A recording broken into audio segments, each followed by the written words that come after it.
और राष्ट्र की शक्ति, गंगा, राजनीति और अस्तित्व का संघर्ष। प्रस्तावना: एक अदृश्य हथियार हिमालय की बर्फीली चोटियों से निकलकर बंगाल की खाड़ी तक का सफर तय करने वाली गंगा केवल एक नदी नहीं, बल्कि करोड़ों लोगों की जीवनधारा है। लेकिन आज के दौर में पानी केवल प्यास बुझाने का साधन नहीं रह गया है, यह एक रणनीतिक हथियार बन चुका है।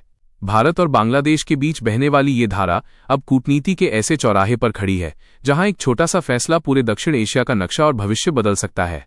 इतिहास की बुनियाद: गंगा जल समझौता 1996 कहानी की शुरुआत होती है। 1996 से, जब भारत और बांग्लादेश ने 30 साल के लिए गंगा वाटर ट्रीटी पर हस्ताक्षर किए थे। उस समय के भारतीय प्रधानमंत्री एच.डी. देवे गौड़ा और बांग्लादेशी प्रधानमंत्री शेख हसीना ने यह तय किया था कि फरक्का बैराज से पानी का बंटवारा एक निश्चित फॉर्मूले के तहत होगा। विशेष रूप से फरवरी से मई के उन महीनों में जब नदी में पानी का स्तर सबसे कम होता है, भारत अपनी जरूरतों को किनारे रखकर बांग्लादेश को एक बड़ा हिस्सा देता रहा है।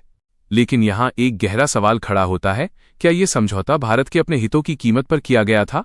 पश्चिम बंगाल के कोलकाता पोर्ट को बचाने, हुगली नदी में गाद सिल्ट को साफ रखने और एनटीपीसी के पावर प्लांट्स को चलाने के लिए जिस पानी की जरूरत थी, वो अक्सर बांग्लादेश की ओर मोड़ दिया गया।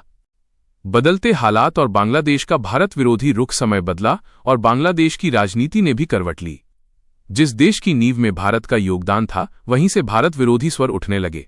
पाकिस्तान के प्रति बढ़ता प्रेम, चीन के साथ गहरी होती रणनीतिक नजदीकी और पूर्वोत्तर भारत को लेकर विवादास्पद बयानबाजी ने भारत को अपनी नीति पर दोबारा सोचने पर मजबूर कर दिया है। कल्पना कीजिए एक ऐसी स्थिति की जहां भारत ये तय करता है कि वो अब एक तरफा उदारता नहीं दिखाएगा। जैसे सिंधु जल संधि, इंडस वाटर ट्रीटी के जरिए पाकिस्तान को कड़ा संदेश दिया गया, वैसे ही गंगा के पानी को एक रणनीतिक विकल्प के रूप में देखा जाने लगा है। जब रुक जाएगी गंगा की धार, एक काल्पनिक परिदृश्य, अगर भारत फरक्का बैराज से पानी की सप्लाई को नियंत्रित कर दे तो बांग्लादेश के लिए ये किसी जल प्रलय से कम नहीं होगा। कृषि का विनाश 4:05। बांग्लादेश की कृषि का एक बड़ा हिस्सा पद्मा गंगा के पानी पर निर्भर है। पानी रुकते ही लाखों एकड़ जमीन बंजर होने लगेगी। धान और जूट की फसलें, जो बांग्लादेश की अर्थव्यवस्था की रीढ़ हैं, सूखने लगेंगी। किसान जो कभी नदी की पूजा करते थे, वे अब सूखी मिट्टी को देखकर अपनी किस्मत पर रोएंगे। पीने के पानी का संकट: जैसे जैसे नदी का स्तर गिरेगा, भूजल ग्राउंड वाटर का स्तर भी नीचे चला जाएगा। आर्सेनिक जैसी समस्याएं और विकराल रूप ले लेंगी और करोड़ों लोगों के सामने पीने के साफ पानी की किल्लत पैदा हो जाएगी। बिजली और उद्योग: बांग्लादेश के कई बिजली संयंत्र और उद्योग सीधे तौर पर नदियों के प्रवाह से जुड़े हैं। पानी की कमी का मतलब होगा ब्लैकआउट और ठप पड़े कारखाने। पारिस्थितिकी और समुद्र का अतिक्रमण: जब नदी का दबाव कम होता है तो समुद्र का खारा पानी जमीन के अंदर तक घुसने लगता है। इससे न केवल उपजाऊ जमीन बर्बाद होगी, बल्कि सुंदरवन जैसे संवेदनशील इलाके भी खतरे में पड़ जाएंगे। 2026 एक निर्णायक मोड़। 351 1996 में हुआ वो समझौता 2026 में अपनी 30 साल की अवधि पूरी करने जा रहा है। वीडियो में स्पष्ट किया गया है कि इस संधि में किसी तीसरी पार्टी या अंतर्राष्ट्रीय मध्यस्थता का कोई प्रावधान नहीं है। इसका सीधा मतलब यह है कि 2026 के बाद भारत पूरी तरह स्वतंत्र है कि वो इस संधि को जारी रखे, संशोधित करे या पूरी तरह समाप्त कर दे। ये बांग्लादेश के लिए सबसे बड़ा झटका हो सकता है। यदि ढाका अपनी भारत विरोधी नीतियों और चाइना कार्ड खेलना बंद नहीं करता, तो नई दिल्ली के पास मेज पर यह विकल्प तैयार है। रणनीतिक संतुलन और भारत की ताकत: भारत और बांग्लादेश कुल 54 नदियां साझा करते हैं, 302। इनमें से 53 नदियों का प्रवाह भारत से बांग्लादेश की ओर जाता है।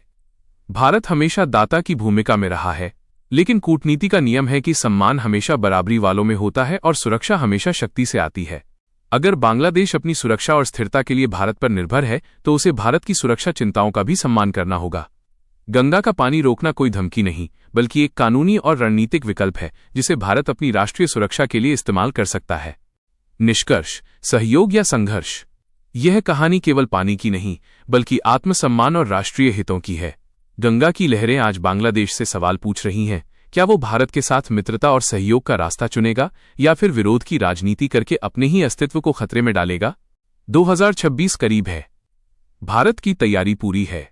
अब फैसला बांग्लादेश को करना है कि वो गंगा की इस जीवन धारा को आशीर्वाद के रूप में चाहता है या फिर एक कड़े सबक के रूप में।